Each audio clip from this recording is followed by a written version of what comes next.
하나님께서 주신 표는 우리 구약시대에 가인의 표와 또 노아 홍수 후에 주신 무지개의 표, 그리고 할례가 있다고 했습니다.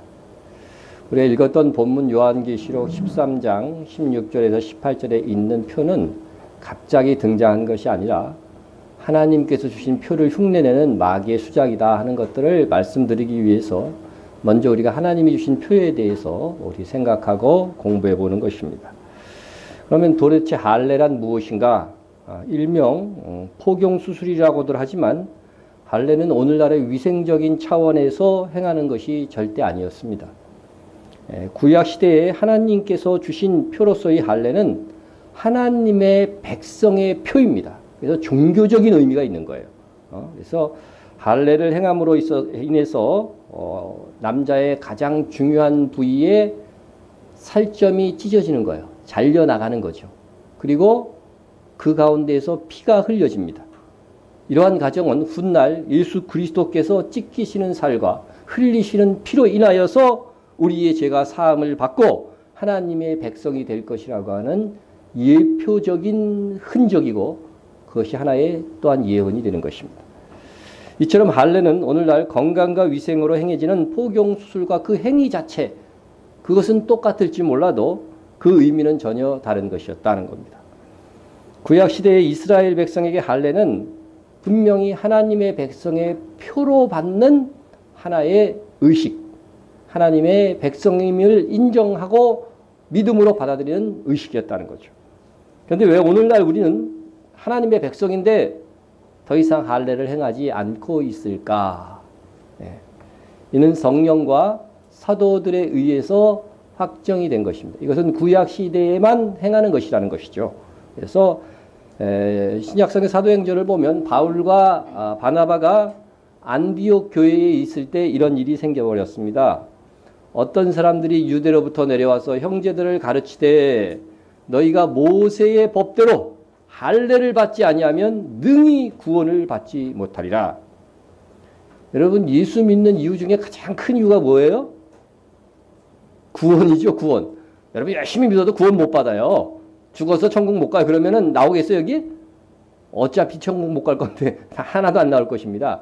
가장 구원이 핵심적인 문제인데, 유대인은 어떤 사람들이 나와서 너희들 할례 안 받으면은 구원 못 받아 이러니까 아주 처음 이방 땅에서 예수를 믿었던 사람들이 충격이 된 거죠. 그래서 바나바 바울한테 가가지고서 이거 어떻게 된 거냐 하니까 그들 가운데서도 막 의견이 막 분분한 거예요. 그래서 이거는 공식적으로 이방에서 이제 예수 믿는 사람이 많아지니까 공식적으로 이건 답을 얻어야 되겠다 해서 예루살렘에 있는 사도와 장로들에게 사람을 보내서 그것을 이제 결정을 받아오도록 한 것이죠. 그래서 예루살렘에 있는 사도와 장로들의 이 대답은 뭐냐면 기도하면서 회합하면서 그래서 답을 성령과 사도는 이렇게 하면서 대답을 합니다. 성령과 사도는 더 이상 이스라엘이 하나님의 백성의 증거인 이 할례를 받았는데 이거 더 이상 받을 필요가 없다는 거예요. 그래서 이방인은 이방인의 모습 그대로 예수를 믿음으로 은혜로 구원을 받는 것이다. 이렇게 해서 정확하게 답을 주었습니다. 그리고 그 당시에는 그 이방 땅에 유대인들이 회당들이 많았기 때문에 덕을 위해서 몇 가지 먹지 말는 음식을 이렇게 정해줬는데 그것도 덕을 위한 것이지 하나님의 법으로서는 이제는 이 구약에 위시하는 모든 음식법이라든가 이런 것들은 다 이제는 폐하여진 것이다. 그것은 그림자였기 때문에 실제로 예수님이 와서 다 성취했기 때문에 이제 성취했는데 왜 그 그림자를 여전히 지키느냐 이거죠. 그래서 그것들은 폐지됐다고 하는 것을 분명히 사도들이 말해 주었던 것입니다.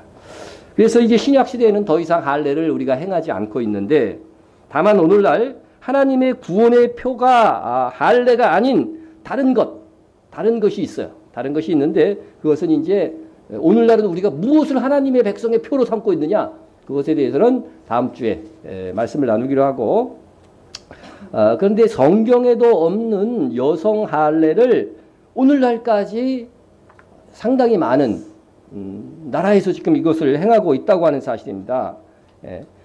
남성 할례는 음경의 이 표피를 일부 잘라내는 포경수술을 하는 것이지만 여자의 할례는요, 여성의 할례는 음액이나 뭐 대음순, 소음순을 잘라내는 끔찍한 행위를 말하는 것이요. 예, 여러분 오늘 설교는 19금입니다. 무슨 말인지 아셨겠어요? 예, 그래서 19세 이하는 쫓아내세요. 19금인데 예, 그래도 부모의 지도하래는 들을 수 있습니다. 예. 자, 여성 할례는 음핵의 일부만 제거하는 경우도 있지만 대부분 소음순과 대음순 일부 전체를 잘라냅니다. 그리고 여성의 이 성기라고 칭해지는 모든 부분들을 도려내고 성냥개비 하나 들어갈까 말까 한 구멍만 배설을 위해서 남겨둔 채 꽁꽁 꿰매기도 하는 것이죠. 예, 그래서 하루 평균 6천 명의 여성이 강제로 할례를 받고 있으며 지금 한 1억 3천만의 여성들이 이 할례로 인한 고통을 받고 있다는 거예요. 예. 매년 시술받는 여성 할례자가 200에서 300만. 그러니까 엄청난 숫자가 받고 있는 거죠. 예. 세계보건기구에 따르면 여성 할례는 아프리카와 중동의 28개국에서 전통이라는 이름 하에서 당연히 지금도 행해지고 있다고 하는 것이죠. 그래서 여성 할례를 하는 이 시술동은 아주 비위생적인 유리조각, 또 날카로운 돌, 면도칼, 칼, 가위 등이 사용되며 심지어 어떤 지역에서는 이빨까지 사용되어져서 시술을 합니다.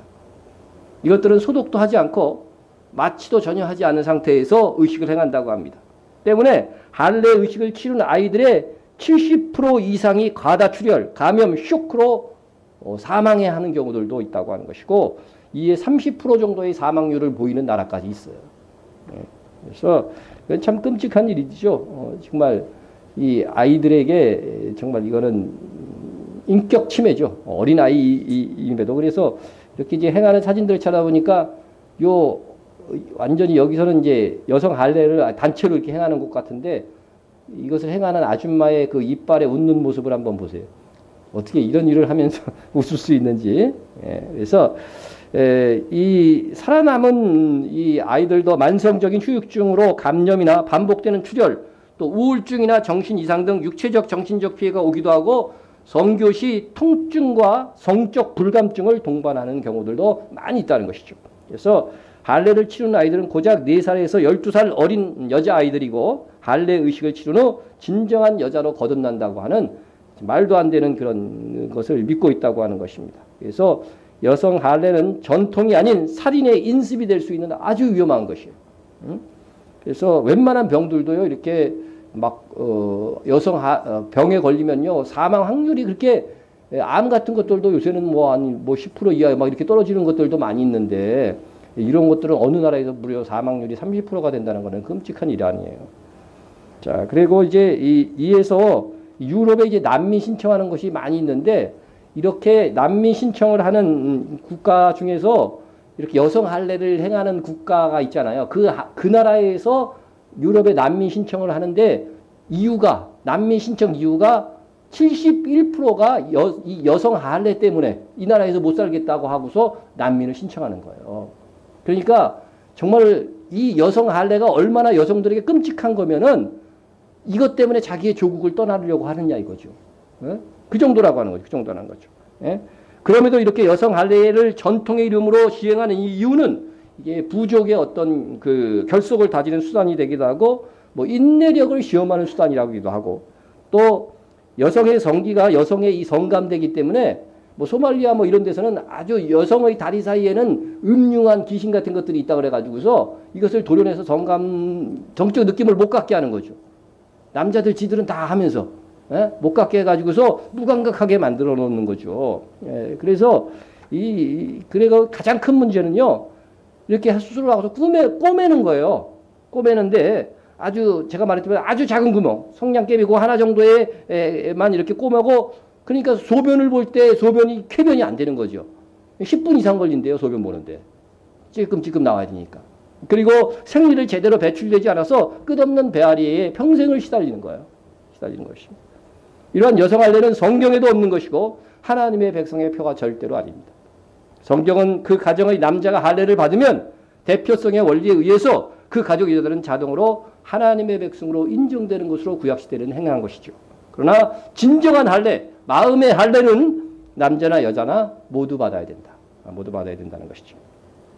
자, 이렇게 오늘날 이 말도 안 되는 여성 할례가 행해져서 이것도 말씀을 드렸고, 그러면 이제부터는 할례는 누가 이 할례를 받는 국가들이에요. 여기에 화면에 있는 거는 국가들이 있고, 그 회색 빛깔 국가들만 안 받고 나머지 국가들은 다 프로테지를 받는데, 뭐 소말리아는 98%고요, 이집트도 97%고요. 뭐 이게 말도 안 돼요. 이렇게 아주 받는 나라들은 프로테지율이 굉장히 높습니다. 자, 할례의 자격, 할례의 자격. 할례는 누가 받을 수 있는가? 어떤 사람이 받을 수 있는가? 그 자격에 대해서 살펴보는데, 하나님께서는 할례를 처음 명하셨을 때의 말씀이 창세기 17장의 말씀입니다. 너희 중 남자는 다 할례를 받으라. 이것이 나와 너희와 너희 후손 사이에 지킬 내 언약이니라. 너희는 포피를 배워라. 이것이 나와 너희 사이의 언약의 표징이니라. 이렇게 말씀하고 있습니다. 그래서 이 할례의 표를 최초로 받은 사람이 누구죠? 하여튼 역사상 최초로 받은 사람. 힌트 드릴까요? 아자가 들어갑니다. 누구죠? 그렇죠. 아브라함이죠. 아브라함. 이 아브라함이 이제 최초의 이 할례를 받는데, 성경을 보면 아브라함이 등장하기 이전까지는 하나님께서 전 세계 사람들을 관리하면서 사역을 하셔요. 근데 아브라함 등장 이후로는 누구만 사역하셔요? 아브라함과 그 후손들만 관리하시는 거예요. 그 후손들만 관리를 하는 것입니다. 자, 그래서 하나님께서 아브라함을 선택하시고 그 후손을 하나님의 백성으로 삼으셨는데, 그것은 오늘날도 변함이 없어요. 오늘날도 역시 아브라함의 후손만 하나님께서 관계하시고 택한 백성으로 삼는 것입니다.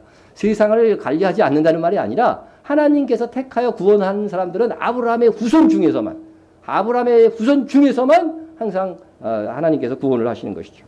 자, 그러면 아브라함이 우리의 이제 대표성을 갖는 건데, 그래서 우리가 아브라함을 우리와 혈통적으로 한 피 한 방울 안 섞인 그분을 뭐라고 불러요?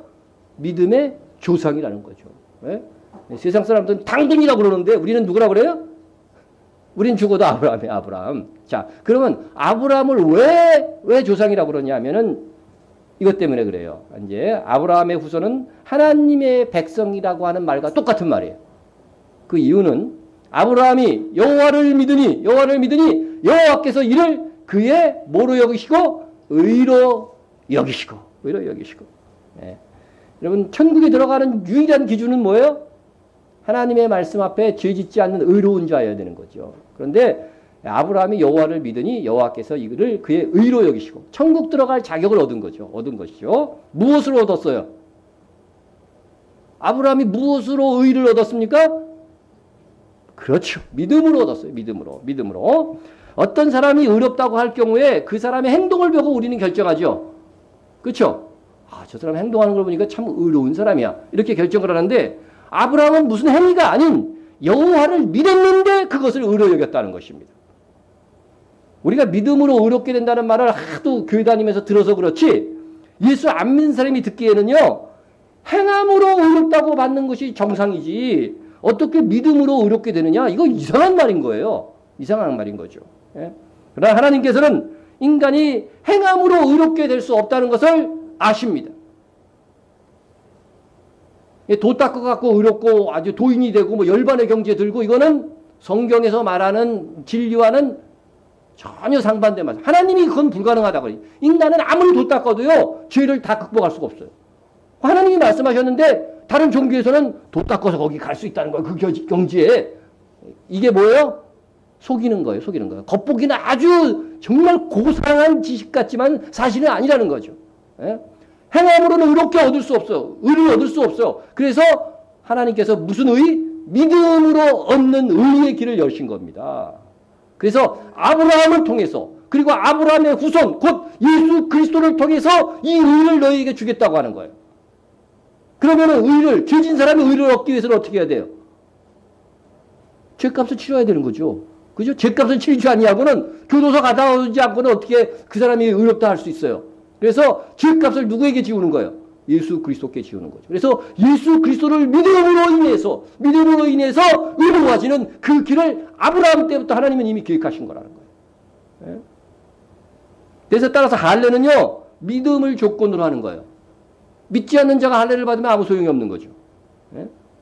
그래서 믿음 없이 할례는 그저 하나의 의식일 뿐 아무 효력이 없는 것입니다. 그렇게 믿음을 지닌 자가 몸에 할례의 표를 지님으로 그것을 볼 때마다 자신은 하나님의 백성이구나 이렇게 자각하게 되는 것입니다. 아브라함과 그의 가족이 최초에 이제 할례를 받고 이후에 그의 후손인 이스라엘 백성은 난지 며칠 만에 8일 그죠? 8일 만에 할례를 다 받도록 하나님께서 이제 그 이후에 아브라함 이후에 법으로 딱 정해버렸어요. 정해버렸어.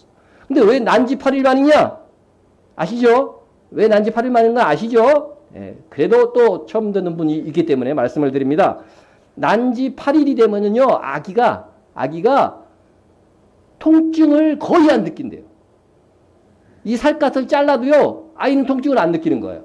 그러니까 여성 할례 그런 것들은 커가지고서 애들 하니까 그렇게 크게 고통을 겪고 아이들이 자지러지는 거죠. 난지 8일 만에 이 살점을 자르면 아이는 뭐 소리도 안 질러요. 이거 어떻게 알았을까요? 하나님이니까 알죠. 우리를 창조하신 하나님이니까 아시니까 난지 8일 만에 할례를 행하라는 것이지. 그죠? 이거 하나만 봐도 하나님은 어떤 분이에요? 살아계신 분이에요. 우리의 모든 인체의 비밀까지 다 아시는 하나님이시라는 거죠. 예? 자, 그럼에도 불구하고 하나님은 누구인지 여러분 이게 할례는 믿음을 조건으로 하는 건데 난지 8일 만에 난 아이가 어떻게 믿음을 고백할 수 있어요? 그 이상하잖아요. 그죠? 예? 우리도 뭐 유아 세례 주고 막 그러는데 그 유아가 어떻게 그 믿음을 고백할 수 있어? 자기가 믿음도 고백하지 않는데 어떻게 세례를 주고 어떻게 구약시대에 할례를 줄 수 있느냐 이거죠. 불가능합니다. 믿음이 조건인데. 그럼에도 아직 하나님이 누구인지도 알지 못하는 갓난아기에게 할례를 행하는 것은 그 부모가 하나님께서 이 아이를 은혜로 택하셨음을 믿는 믿음으로 행하는 의식인 거죠. 예? 여러분 하나님의 은혜와 하나님의 선택 그것을 믿지 못하면 하나님께서 나를 사랑하신다면 이 아이를 택하실 줄로 믿습니다. 이 믿음을 가지고서 이 유아 세례를 주고 뭐를 주는 거예요? 할례를 행해야 된다는 것이죠. 할례를 행해야 되는 거죠. 그러므로 할례는 하나님의 은혜로운 선택과 부모의 믿음을 전제로 해서 행해지는 것입니다. 행해지는 것이고 이렇게 행한 자들은 반드시 또 하나님께서 구원하실 것을 약속하셨어요. 또 난지 8일의 할례는 더 중요한 또 영적 의미가 있습니다. 이미 이것을 제가 얼마 전에 말씀을 드렸는데 역시 성경에 보면 참 이 8일이란 말이죠. 8일.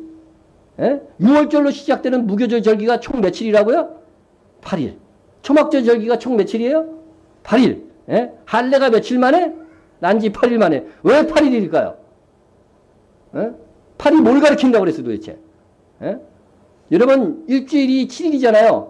그 중에 6일은 뭐예요? 사람이 일하는 기간이에요. 이게 더 폭을 넓혀보면 우리의 일생이 6일에 해당한다는 거예요. 인류의 역사가 6일에 해당되는 거예요. 그리고 7일은 뭐예요? 안식일이 의미하는 것으로서 안식에 들어간다고 그러잖아요. 성경에 보면 안식에 들어간다. 그게 바로 천년왕국에 들어가는 거예요. 예수님이 재림하신 다음에 천년왕국이 시작되는 거고 그러면 8요일 초대교회 때도요. 주일을 뭐라고 불렀냐면 8요일이라고 불렀어요. 우리 기록에 보면 그게 나와요. 8요일이라고 불렀다고. 이 8자라는 숫자는 주일이 의미하는 것인데 영원한 하나님의 나라 새하늘과 새 땅. 한문으로 하면 뭐예요? 신천지. 꼭 이단 같죠? 걔네들이 이 좋은 이름을 앗아간 거예요. 그러니까 한문으로 안 하고 계속 새하늘과 새 땅이라고 그러는 거예요. 예?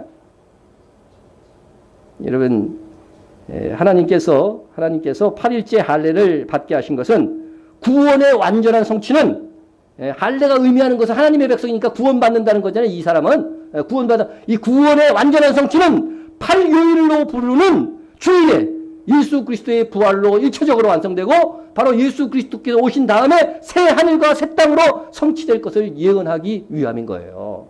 위함인 것입니다. 그래서 항상 이게 최종적으로는 우리가 마지막 들어갈 역사가 다 완전히 끝나고 들어갈 곳은 하나님이 다스리는 새 하늘과 새 땅이잖아요. 그것이 바로 팔자가 의미하는 바다 하는 것입니다.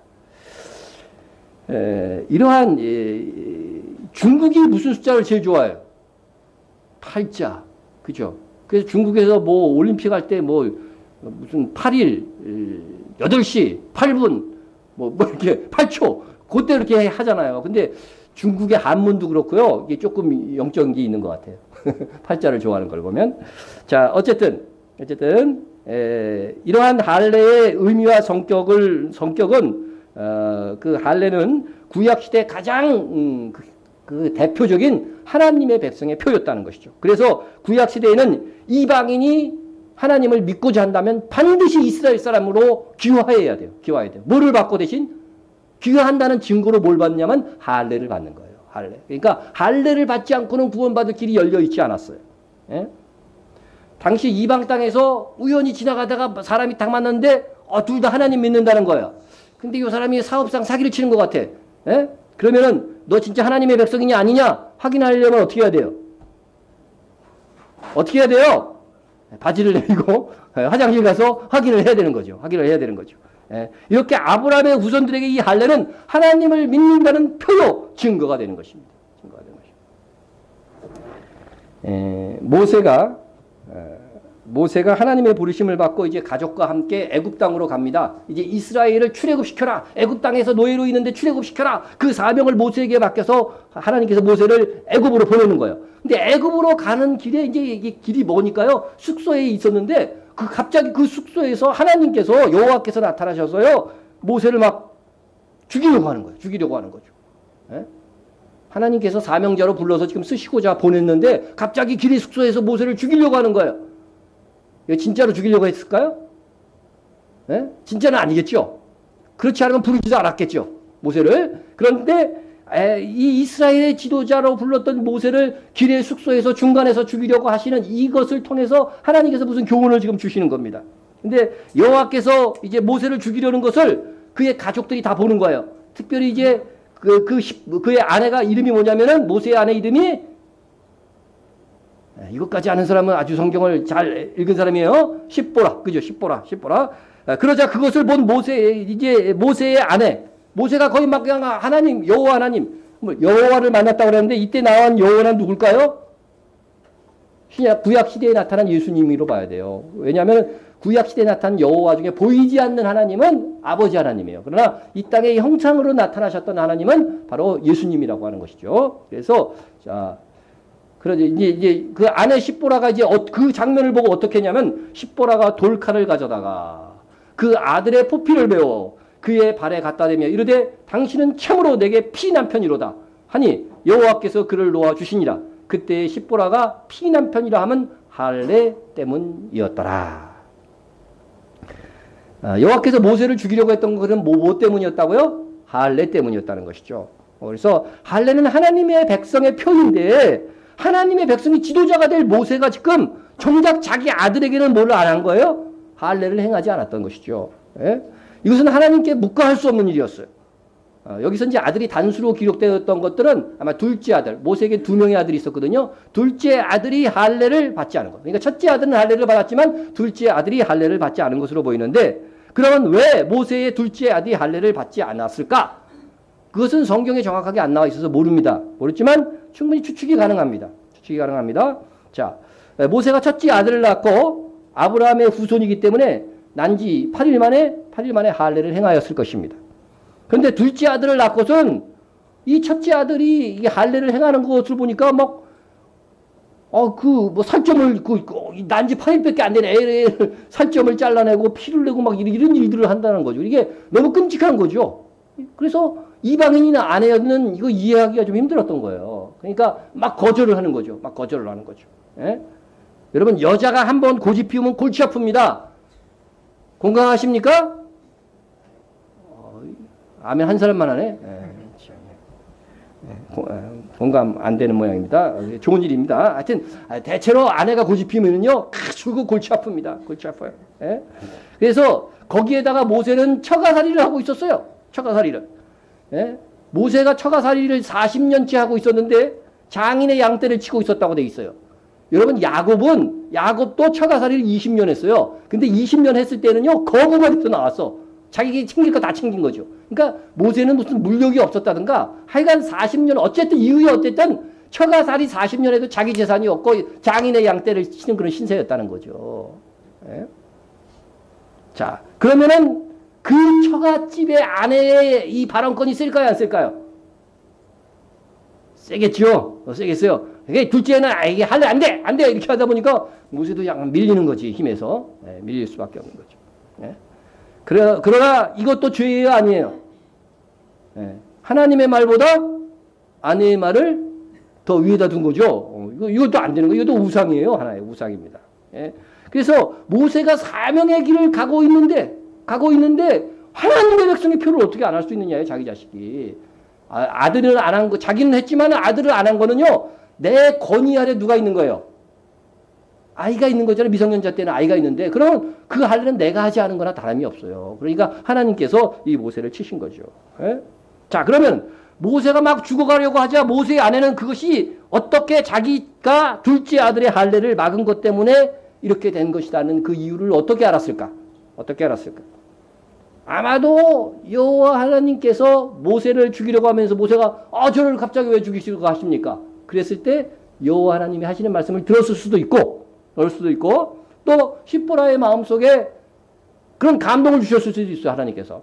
예? 그러나 그것보다는 십보라가 이렇게 막 모세가 고통을 받을 때에 모세가 말이야 자기 아내한테 말했을 수도 있어. 내가 이렇게 죽기 직전까지 막 가는 것은 당신이 할례 때문이라고. 이렇게 말했기 때문에 아마 급히 아들의 할례를 행한 것이다. 이렇게 생각이 됩니다. 어떤 연유에서는 십보라가 아들의 할례를 급하게 한 것은 모세의 죽음을 넘나드는 고통이 자신의 반대로 아들에게 할례를 행하지 않은 것이 때문이라고 하는 것을 알아챈 거죠. 그래서 자신은 물론 가족 중 하나라도 할례를 받지 않고는 하나님께서 세우시는 지도자가 될 자격이 없다는 것입니다. 없다는 거예요. 그래서 이걸 오늘날 우리에게 적용한다면 그리스도인인데 자기 자녀가 미성년자의 성인이 된다면은 성인 자기 책임이야. 근데 성인이 되기 전에 미성년자일 때에도 신앙교육을 시키지 않고 교회에 나가지 않게 하고 그런 것들은요, 그 부모의 책임이에요. 그 하나님 물으실 겁니다, 그거는. 성인이 된 다음에 지가 어떻게 잘못되는 거는 지 책임이지. 그러나 어린아이 때는 그 교육이 부모에게 있다는 거죠. 부모에게 있어요. 그래서 모세의 권위 아래 둔 이 아들은 어떤 이유에서건 할례를 받지 않은 것은 그것은 모세가 받지 않은 것이기 때문에 이것은 할례를 받지 않으면 성경에 하나님의 백성에서 끊어지는 거예요. 이제 이후에 또 말씀에서 나옵니다. 자, 모세의 사역을 이어받은 지도자가 누구죠?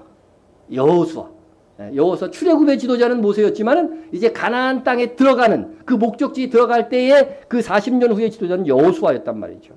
여호수아가 이제 들어갈 때에 그 가나안 땅에서 가장 큰 성, 가장 힘이 센 족속들이 사는 이 가나안 성이 어디였냐면 여리고성이었어요. 여리고성. 첫 성, 여리고성. 그런데 이 여리고성 전투를 앞두고 하나님께서 정말로 이상한 명령을 내리십니다. 그때 여호와께서 여호수아에게 이르시되 너는 부싯돌로 칼을 만들어 이스라엘 자손들에게 다시 할례를 행하라 하심에 여호수아가 부싯돌로 칼을 만들어 할례산에서 이스라엘 자손들에게 할례를 행하니라. 이스라엘 백성은 애국에서 종살이 할 때도요, 그래도 하나님의 백성이다 해가지고서 거기서 다 할례를 행했어요. 할례를 행했는데 이 출애굽에서 광야에서 있다 보니까 40년 동안 할례를 못 한 거야. 그러니까 40세 이하의 사람들은 전부 다 할례를 못 받은 거죠. 그래서 이때 이 할례를 받게 한 거죠. 그런데요, 이거는 전투를 앞두고 거의 자살행위예요, 자살행위. 왜 그래요? 남자들은 알죠? 예? 이 할례를 받으면 요즘은 그래도 마취라도 하잖아요. 이때는 마취 제 자체가 없었어요. 그러면 어떻게 돼요? 생사를 그냥 이렇게 하는 거예요. 성인이 돼서 하면은 난지 8일 만에 하면 고통을 안 겪지만 이 성인 40대 이하의 젊은 정말 싸울 만한 군사들 아니에요. 싸울 만한 수술을 하게 되면 어떻게 돼요? 적어도 일주일 내지 10일 동안은 고통 중에 있단 말이죠. 힘 못 쓴다고요. 근데 이것을 적진이 알았어. 적에서 알았어. 그러면 어떻게 될까요? 몰살하는 거예요. 몰살하는. 근데도 하나님께서 이 명령을 행하신 거죠. 명령하신 것입니다. 명령하신 것이요. 예? 여러분, 이렇게 하나님께서 하시는 의도는 뭐냐면 싸우기 전에 너희가 누구다? 하나님의 백성이라는 걸 먼저 인식하라고 하는 거예요. 인식하라고 하는 거죠. 하나님의 이름으로 나아가라는 거죠. 하나님의 이름으로. 예? 하나님의 이름으로. 다윗이 골리앗과 싸울 때 뭐라고 그랬어요? 너는 칼과 단창으로 나한테 나오지만 나는 뭐로? 내가 모욕하는 여호와의 이름으로 나간다고 그렇게 돼 있어요. 바로 할례는 그런 의미가 있는 거예요. 하나님의 백성의 표를 가지고 하나님의 백성의 의지를 가지고 이제 여리고성으로 진격한다. 가나안 싸움은 그래야 승리할 수 있다고 하는 것을 말씀하고 있는 것이죠. 그리고 하나님께서는 그리고 아브라함 이게 언약의 표기 때문에 이 언약은 최초에 누구에게 했어요? 아브라함에게 했어요. 아브라함에게 하면서 그 기업인 너의 후손에게 가나안 땅을 준다고 했기 때문에 이 언약의 표를 받음으로 인해서 이것이 아브라함과 한 언약의 성취라고 하는 것들을 하나님께서 이스라엘 백성한테 딱 각인을 시켜주는 거예요. 그리고 하나님께서 이 가나안 땅에 들어오기 전에 하나님께서 뭐라고 교훈하셨냐면요. 이미 이렇게 말씀하셨어요. 너희의 발바닥으로 밟는 것은 다 너희의 소유가 되리니. 기가 막히죠. 예? 너희의 경계는 곧 광야에서부터 레바논까지와 유브라데 강까지부터 서해까지라. 너희의 하나님 여호와께서 너희에게 말씀하신 대로 너희가 밟는 모든 땅 사람들에게 너희를 두려워하게 하고 무서워하게 하시리니 너희를 능히 당할 사람이 없으리라. 여러분, 여러분이 밟는 땅이 하나님께서 주시는 선물의 땅이 되기를 축원합니다. 예, 여러분 받을 만한 분들은 받는 거예요. 받는 거죠. 예. 자, 인간적으로 보면 지금요 이스라엘의 상황들은 가나안의 적들이 훨씬 강해요. 막 천명거도 있어요. 예? 훨씬 더 강하고 거인들이고 거기에까지 거인들이었습니다. 예? 그런데 하나님이 뭐라고 약속하셨어요? 이미 너희가 나가서 싸우기만 하면 너희가 밟는 땅은 다 너희의 뭐가 될 것이다? 소유가 될 것이다. 소유가 될 것이다. 사람의 눈으로 보기엔 싸우면 질 것 같죠. 근데 내가 말했기 때문에 나를 믿는다고 한다면 나가서 싸워봐 한번. 이긴다는 거예요. 이긴다는 거죠. 내 생각과 지금 눈에 보이는 상황 그런 것들을 보지 않고 오직 하나님의 말씀만 믿고 나가서 싸우는 거예요. 나가서 싸우는 거예요. 이것이 바로 뭐예요? 믿음으로 싸우는 거죠. 믿음으로 싸우는 거죠. 네? 싸움은 힘이 세고 적군을 따라서 두려워하는 쪽에서 지게 돼 있어요. 그런데 너희가 정말로 싸우러 나가면 어떤 결과가 나오냐? 상대방이 어떻게 돼요? 두려워하게 된다는 거예요. 네? 여러분 싸움 해봤어요? 두려워하면 이미 지는 거예요. 두려워하면 지는 것입니다. 네? 그래서 너희들이 정말 약속의 말씀을 믿고 나가게 하면 어떻게 상대가 두려워하게 된다. 실제로 그런 일이 일어났죠. 그런 정보가 정탐꾼에 의해서 들려왔어요. 이스라엘 진에. 여리고에 가서 정탐을 해보니까 그 라합이라고 하는 여인이 여리고의 어떤 그 민심을 전해줘요. 너희 때문에 어떻게 돼요? 이스라엘이 홍해 바다를 막 갈라져서 막 건너고 요단강을 막 물이 멈춰갖고 건너고 이런 소식을 듣고 그들이 완전히 정신이 완전히 녹았다는 거예요. 싸울 어떤 의지를 잃었다는 거예요. 두려워하게 하신 거예요. 이 말씀대로 그대로 성취하신 거예요. 그러니까 할례를 받는다고 하는 것은 하나님의 백성이다. 하나님의 언약을 기억하는 거예요. 언약을 기억하게 함으로 인해서 너희가 내 말을 믿고 나가기가 하면 내가 말한 대로 놀라운 역사가 일어날 거라고 하는 거죠. 그래서 구약 시대에는요 이미 믿음 플러스 할례를 행해야 하나님의 백성입니다. 예? 이스라엘은 분명한 하나님의 백성의 정체성을 가지고 전투에 나가야만 했던 것입니다. 그래야 이것이 승리하고 나서도 이 승리가 하나님께서 언약하신 대로 주신 하나님의 선물임을 깨닫게 되는 거죠. 그런데 하나님께서 말씀하신 아브라함 언약은 가나안 땅에서 안타깝게도 온전히 이루어지지 않습니다. 나중에는 오히려 그 땅을 빼앗깁니다. 여호수아에 의해서 가나안 땅이 정복이 되지만은 그 약속한 땅 전부도 아니었습니다. 사사시대는 가나안 민족과 여러 주변 이방 나라에 부분적으로 식민 지배를 받다가 결국은 북이스라엘은 아수르에게 망하고 남쪽 유다는 바벨론에 망하고 맙니다. 그러다가 페르시아 고레스 왕 때에 그 땅이 회복되지만 또다시 로마의 식민지가 되어져서 그때 예수님이 오신 거죠. 나중에는 로마에 의해서 이스라엘 사람 유대인들은 다 이 가나안 땅에서 떠나라, 팔레스타인 땅에서 떠나라 하는 그런 추방령이 떨어지게 되는 것이죠. 그 이후 그들은 1900년 동안 세계로 흩어져서 방황하다가 겨우 1948년에 다시 그 땅에 자기들의 나라를 세우게 됩니다. 하지만 예루살렘은 그들의 땅이 아니었습니다. 1967년 6.1 전쟁을 통하여서 예루살렘을 차지했지만 아직도 성전까지는 차지하지 못하고 있으니 온전한 성취가 되지 않은 것입니다. 여러분 하나님께서 말씀하시고 내가 가나안 땅을 이스라엘에게 주겠다 말씀하셨으면 이루어질까요? 안 이루어질까요? 이루어지대요. 성경이 말하는 것은 영원히 이루어진다는 거예요. 영원히.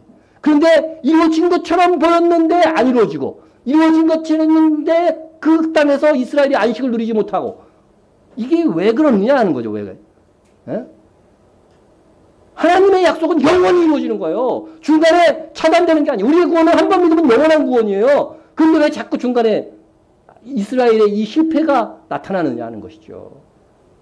그래서 이렇게 신약성경은 해석해 줍니다. 만일 여호수아가 그들에게 안식을 주었더라면 그 후에 다른 날을 말씀하지 아니하셨으리라. 그런즉 안식할 때가 하나님의 백성에게 남아 있도다. 여러분, 이건 히브리서에 나오는 말씀이에요. 히브리서는 누구에게 주신 말씀일까요? 우리에게 주신 말씀이기도 합니다. 그러나 1차적으로는 히브리인들에게 주시는 말씀이에요. 히브리인들이 이스라엘 사람이에요. 그러니까 이스라엘 백성들은요, 그들의 역사를 통해서 알진데 여호수아가 안식을 완전히 주지 못했어요. 중간에 나라를 뺏겼으니까, 땅을 뺏겼으니까. 여러분, 하나님이 약속하신 말씀은 반드시 이루어질 것입니다. 그런데 하나님께서 언약하신 가나안의 안식이 중단되었고 지금도 온전히 그 땅을 다 차지하지 못하고 있다고 한다면 언젠가는 영원히 그리고 완전히 이스라엘이 가나안 땅을 차지하여 안식을 누릴 날이 올 것입니다. 그래서 그 말이 그런즉 안식할 때가 하나님의 백성, 즉 이스라엘을 말하는 거예요. 여기서는요, 이스라엘에게 남아 있도다, 이 말씀을 주신 것입니다. 이스라엘 민족이 지금은 팔레스틴이라고 불리는 그 땅 가나안에서 안식할 때가 올 것이라는 성경의 그 분명한 그 예언을 그들은 알고 있습니다. 그런데 그 날이 언제 올까요? 언제 올까? 에? 여러분, 그 날이 왜 중요하냐? 이 성경의 예언에 있어서 그 날이 왜 중요하냐? 이스라엘이 가나안 땅을 온전히 차지하는 것이 왜 중요하냐 하면은요, 바로 예수 그리스도께서 다시 오시는 그날에 이 일이 온전히 이루어질 것이기 때문입니다. 그 옛날 가나안을 정복하기 전에 이스라엘 자손에게 할례를 행하신 하나님입니다. 여러분, 구약시대의 사건은요, 예수님이 오실 때의 예언도 되는 거예요. 그러니까 예수님께서 이 땅에 오실 때는요, 이스라엘에게 이제 완전히 가나안 땅을 진짜 그들의 기업으로 주시기 직전에 이스라엘에 뭐를 베푸시냐면 할례를 베푸는 거예요. 그러나 이 할례는 구약시대의 할례가 아니고 바로 마음의 할례. 그래서 정말 중요한 건 구약 성경에도 이미 마음의 할례라고 그랬어요. 이 마음의 할례가 뭐냐? 그건 이제 다음에 좀 더 공부할 것입니다. 이 마음의 할례는 곧 이스라엘이 드디어 민족적으로 결국은 예수 그리스도를 영접하는 것입니다. 그 전조가 계시록 7장에 나오는 하나님께서 이스라엘 자손들에게 인을 치는 거예요. 인을 치는 거. 네? 자, 그러면 이 할례가 어떻게 계시록에서 말하는 하나님의 인이요 하나님의 표인가? 그것은 다음에 살피고 오늘은 할례만 살핍니다. 단지 오늘은 하나님께서 왜 하필이면 할례를 하나님의 백성의 표로 삼으셨을까 하는 부분을 살피면서 교훈을 얻고자 합니다. 하나님께서 할례를 받으시게 하실 때에 남자의 음경에 하도록 하셨습니다. 너희는 포피를 배워라. 이것이 나와 너희 사이의 언약의 표징이니라. 하나님께서 하나님의 백성의 표를 우리 신체에 어디다 이게 표를 하려고 하셨다면 왜 하필이면 남자의 음경에 하라고 하신 것일까? 여러분, 그거에 대해서 어떻게 생각하세요? 왜 그러신 것 같아요? 하필이면 거기에 말하기도 곤란하게. 에? 깊이 묵상해 보세요. 묵상해 보신 분 있으세요, 여태까지? 이 사실에 대해서 하필이면 왜 거긴가? 정확하게 성경에 나와 있지는 않아요. 나와 있지는 않기 때문에 그 묵상하면서 적용할 수밖에 없어요. 여러분, 몸의 중심이 오늘 19금 설교라고 그랬어요. 남자를 기준으로 해서 몸의 중심이 어디라고 생각하세요? 배꼽? 네? 배꼽. 네. 여러분, 남자와 여자가 평등하지만 남자가 질서상 대표입니다. 인격의 차이를 말하는 것이죠. 하나님도 아버지와 뭐예요? 동등되지만 질서상 하나님 아버지 이가 예수님인 것처럼 남자와 여자가 동등되지만 질서상 대표는 남자라는 거죠. 남자. 그 남자의 몸에서 중심되는 것이 배꼽일 수 있지만 중요도에 있어서 중심이 되는 곳은 어디? 말씀 안 하셔도 됩니다. 네, 다 알고 있어요. 다 알고 있어요. 점잖은 말로 뭐라고요? 음경. 그러면 조금 괜찮겠죠. 네. 하나님께서는 남자의 음경 부분을 특별히 구별하셔서 함부로 하면 안 된다, 이거는. 네? 보세요. 이런 말씀도 있어요. 두 사람이 서로 싸울 때에 한 사람의 아내가 그 치는 자의 손에서 그의 남편을 구하려 하여 자기 남편하고 다른 사람은 막 싸워. 근데 자기 남편이 좀 의도 터지고 있어. 그러면 아내 된 자는 어떻게 해야 돼요? 잘 싸운다 그래요? 어떻게든 이 남자를 구해내려고 애를 써야 될 거예요. 막대기 갖다 치고 막 이렇게 해야 될 거예요. 그런데 이 여자가 남자의 약점이 어딘 걸 잘 알고 있네. 그의 남편을 구하려 하여 가까이 가서 손을 벌려 그 사람의 음낭을 잡거든. 너는 그 여인의 손을 어떻게 하라고요? 찍어버릴 것이요. 내 눈이 그를 불쌍히 여기지 말지니라. 여러분 성경에 별별 법이 다 있어요. 그러나 이거는 그냥 있는 게 아니에요. 여러분 다 이건 영적인 의미를 가지고 있는 거예요. 예? 아내가 남편을 구하기 위해서 하는 일이라도 할 수 없는 일이 있습니다. 상대의 남자의 음낭을 잡거나 차는 일은 어떤 경우라도 해서는 안 된다는 거예요. 하나님께서 이러한 법을 제정하신 이유는 남자의 신체에서 이 부분을 가장 중요하게 여긴 결과인 겁니다. 뭐 한도뼈 밑에 뭐 손을 놓고 맹세하고 막 그러잖아요. 그게 다 여기 밑에다가 하는 거예요, 사실은요. 놓고서. 중요하다는 거죠. 생명을 건다는 거예요. 이게 생명의 씨앗의 부분으로 지금 상징을 하는 거죠. 예? 그런데 남자의 음낭, 음경 중에서도 중요한 부분이 어디예요? 음경 중에서도 어디가 제일 중요해요? 여자들은 잘 모를 수도 있는데 기두라고 하죠. 그죠? 기두 부분입니다. 그래서 남자의 음경 중에서도 가장 중요한 부위가 이게 기두고 예민한 부분입니다. 그런데 할례는 이 남자의 음경에서 기두 부분에 있는 포피를 베어내는 것입니다. 만일 음경 전체의 겉피부를 다 이게 벗겨내면 큰일 납니다. 네, 큰일 나요.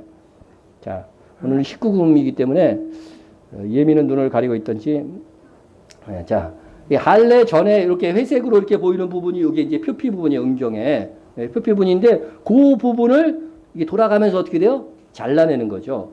잘라내서 그 부분을 이게 이제 봉합을 하는 겁니다. 봉합을 하는 거예요. 자, 조금 입체적으로 보면 이렇게 이제 가위질 한다는 거죠. 그 기도 부분을 가위질을 해가지고서 결국은 잘라내는 그런 현상. 요거를 이제 우리가 뭐라고 불러요? 우리는 요즘 포경수술을 부르지만 할례도 그런 형식을 하는데 구약시대에는 마취하지 않고 가위로 한 것이 아니라 뭐래요? 대부분 돌칼로. 그러니까 굉장히 흉측할 수도 있고 끔찍하고 고통스러울 수 있다고 생각하지만 이것은 난지 8일 만에 행하면 고통이 아니다 하는 것을 제가 말씀을 드렸습니다. 여러분 사람의 질서상 대표가 남자고 남자의 몸에서 가장 중요한 것은 음경이죠. 음경. 그리고 음경에서도 가장 예민한 것이 기두. 그 기두의 포피를 잘라내는 것이 할례입니다. 하나님께서 이곳의 겉피부를 잘라내게 하신 것은 하나님의 백성의 표라고 하였는데 왜 꼭 말하기도 거북한 위치에 이러한 방법으로 하신 것일까? 이것은 이제 예수 그리스도의 십자가와 살과 몸이 찢기는 그것에 대한 그 영적인 해석은 이미 했고 여러분 이곳에 할례를 하면은요 하나님의 백성이란 표인데 다른 사람한테 보일까요? 안 보일까요? 안 보이죠. 안 보여요. 오늘날 하나님의 백성의 표는요, 안 보여요. 그것을 예언하기 위함인 거예요. 그런 목적도 있어요. 자, 나만 볼 수 있어요. 이거는. 그죠? 이 할례표는 나만 볼 수 있어요. 그리고 주는 언제 볼까요? 이 하나님의 백성의 표를 언제 볼까요? 남자 여러분. 꼭 남자라고 하는 건 아니야. 여자들 다 알아. 언제 볼까요?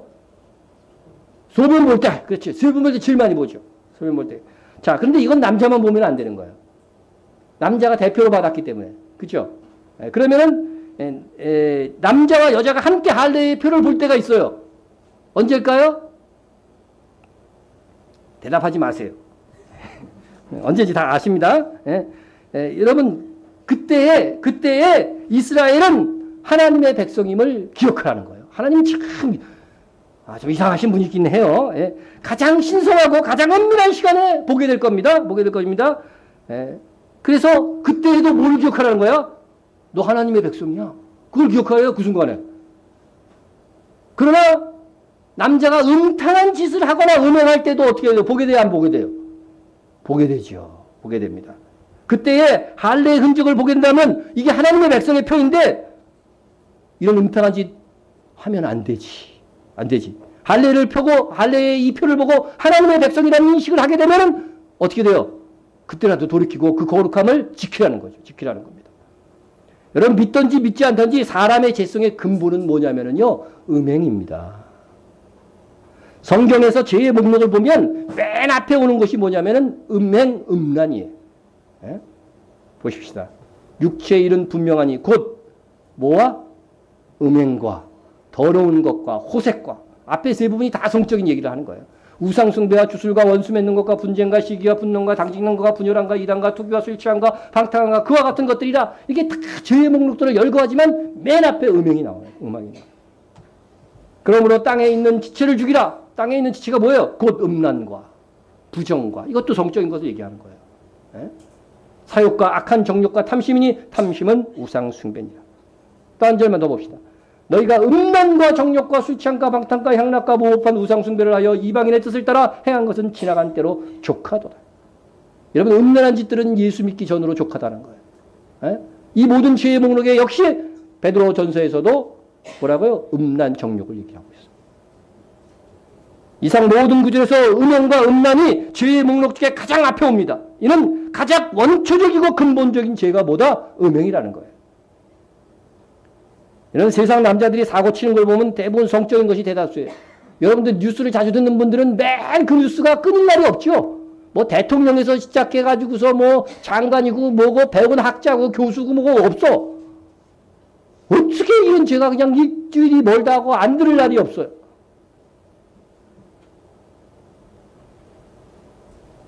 그래서 CTS만 봅니다. 네. 좋습니다. 성경에서는 다른 신, 우상 숭배를 하는 것도 뭐라고 하냐면요. 음행이라고 하는 거예요. 음행이라고 하는 거죠. 하나님께서는 이스라엘의 남편이었다고 분명히 나와요. 예레미야 31장에 나와요. 내가 너희의 남편이 되었어도.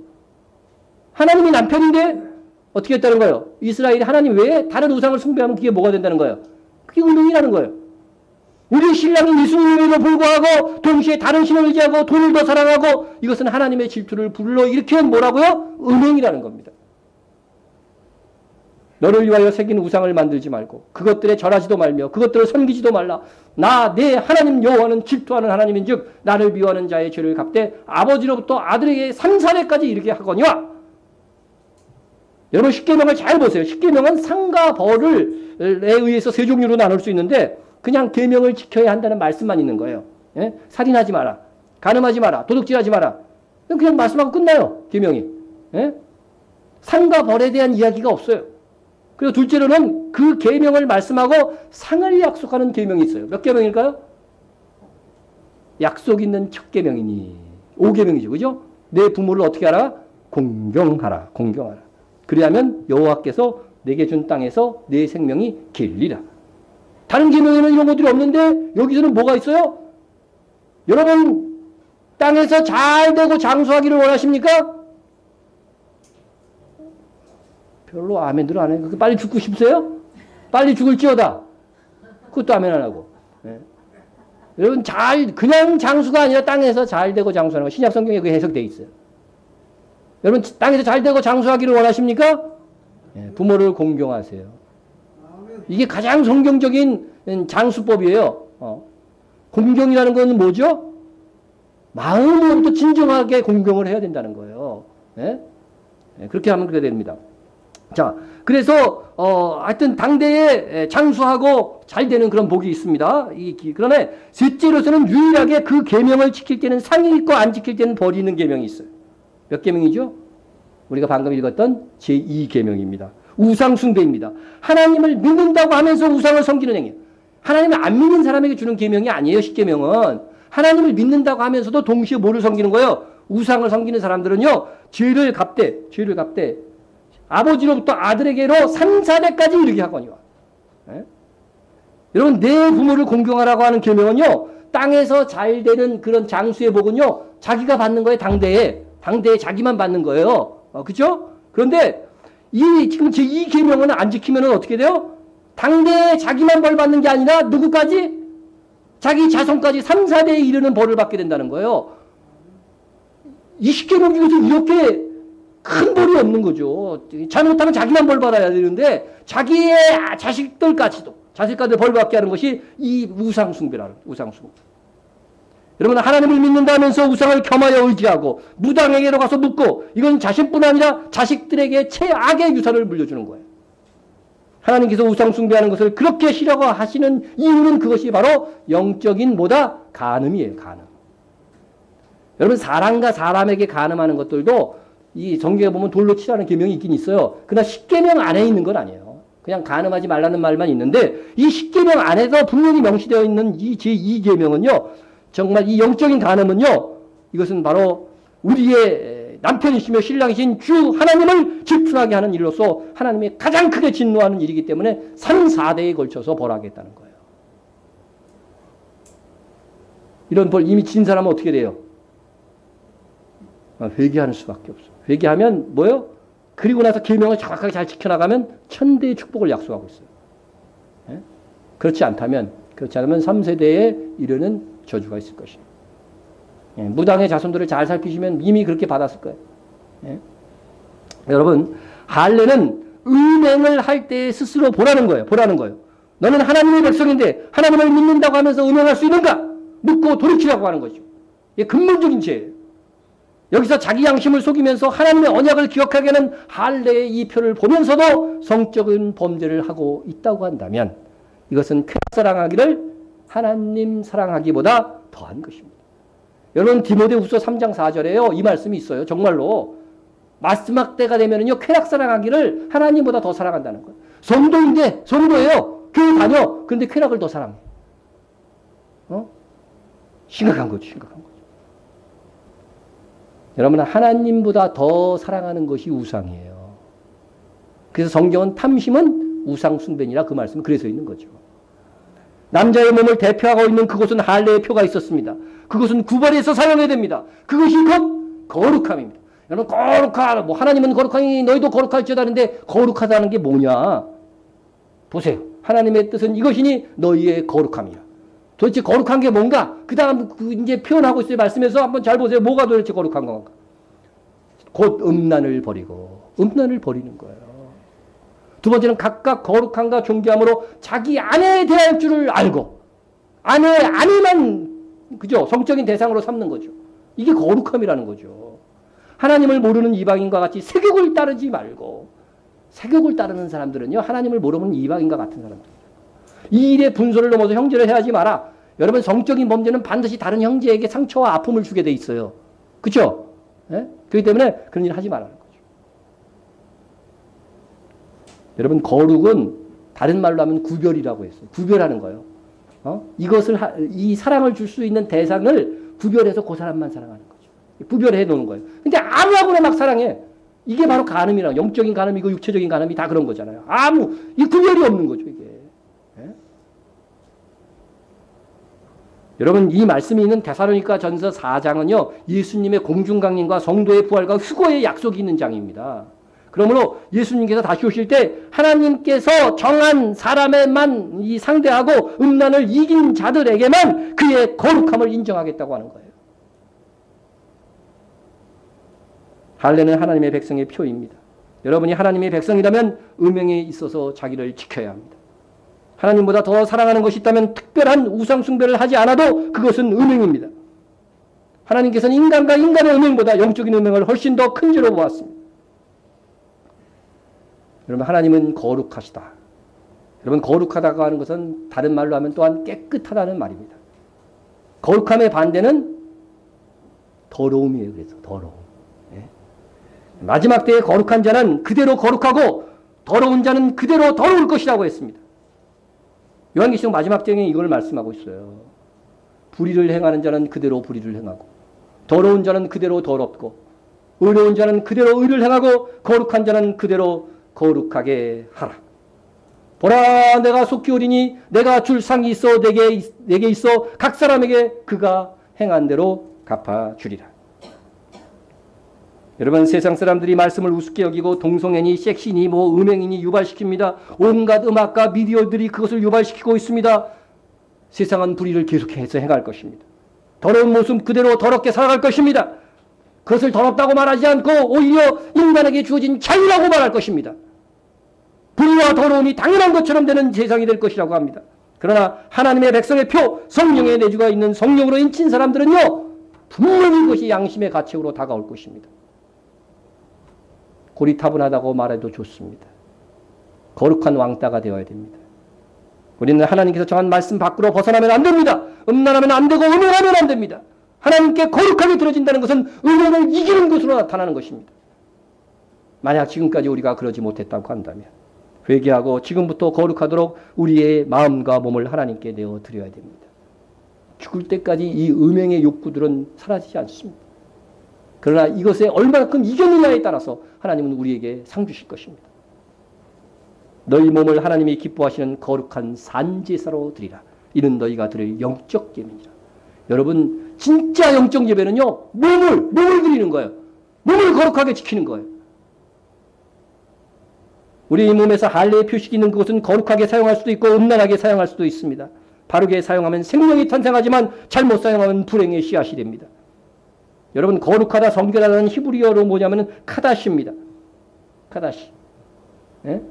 근데 우상의 성전에서 이 성전을 섬기는 창녀를 카데시라고 합니다. 여러분, 예수님 당시에는요, 우상의 이 성전에는 다 성행위를 하는 이 창녀를 거룩한 창녀라고 불렀어요. 그래서 카데시라고 불러요. 카데시. 한 끗 차이라는 거예요. 이 말씀을 드리는 거죠. 예? 어떻게 성행위가 하나의 종교적 행위고 예배의 행위가 될 수 있습니까? 완전히 속이는 거죠. 거룩과 음행은 한순간 한 끗 차이입니다. 자칫하면 넘어집니다. 미혹이 있는 그때 그 순간에 나는 거룩한 하나님의 자녀임을 기억하십시오. 그것이 가장 인생을 지혜롭게 사는 것입니다. 여러분, 어느 날 갑자기 거룩해지지 않습니다. 평상시에 깨어있고 평상시에 깨어서 말씀과 묵상하고 기도하고 영적인 힘을 길러 놓고 대비를 해야 되는 거예요. 그래서 성경은 하나님의 말씀과 기도로 거룩하여 지민이라. 이것이 없이는요, 여러분 절대로 죄를 이기지 못합니다. 음란을 이길 수가 없습니다. 여러분, 똑같은 집이라도 그곳에 술을 팔면 무슨 집이에요? 술집. 똑같은 집에서 음행을 저지르면 무슨 집이 될까요? 창녀의 속을 창녀의 집이 되는 것입니다. 그러나 똑같은 집이라도 그곳에서 하나님을 섬기면 성전이 되는 것입니다. 우리의 몸은 하나님의 성전입니다. 하나님의 성전 안은 거룩하게 갖고 와야 됩니다. 우리가 사는 그날까지 더욱 거룩하기 위한 것이 여러분의 목표가 되어야 됩니다. 요한계시록은 거룩한 행위자들에게 다시 오실 주님께서 상 주실 것이라고 분명히 약속하고 있습니다. 오늘 말씀, 다시 한번 이 말씀을 봅니다. 의로운 자는 그대로 의를 행하고 거룩한 자는 그대로 거룩하게 하라. 보라, 내가 속히 오리니 내가 줄 상이 내게 있어 각 사람에게 그가 행한 대로 갚아주리라. 여러분, 의롭게 거룩하게 주님 오시는 날까지 살아서 하나님의 백성의 그 정체성을 나타내어 주님 오실 때 상 받는 자들이 다 되시기를 주의 이름으로 축원합니다. 통성으로 한번 기도하겠습니다. 항상 하나님의 백성임을 기억하며 살도록 여러분 기도하시기 바랍니다. 항상 나는 하나님의 백성이다 기억하며 거룩하게 살 수 있도록 평상시에 거룩의 힘을 평상시에 키워야 돼요. 그리고 주님 오실 때까지 주실 상을 기대하며 거룩하고 의롭게 살겠습니다. 서원하세요. 약속하세요. 네 번째 기도는 이미 여름 성경학교는 지났고 우리 성경이 어린이 성교 단기 성교 났는데 이번 주까지 여러분 기도해 주시면 좋겠습니다. 돌아올 때까지 기도해 주시고요. 또 선교사들과 이스라엘을 위해서 기도해 주시고요. 또 북한과 박해받는 성도들을 위해서 교회 부흥과 목회자와 성도한 중보를 위해서 기도합니다. 아직 통성으로 기도합니다. 사랑의 하나님 아버지 감사합니다. 오늘도 말씀을 통하여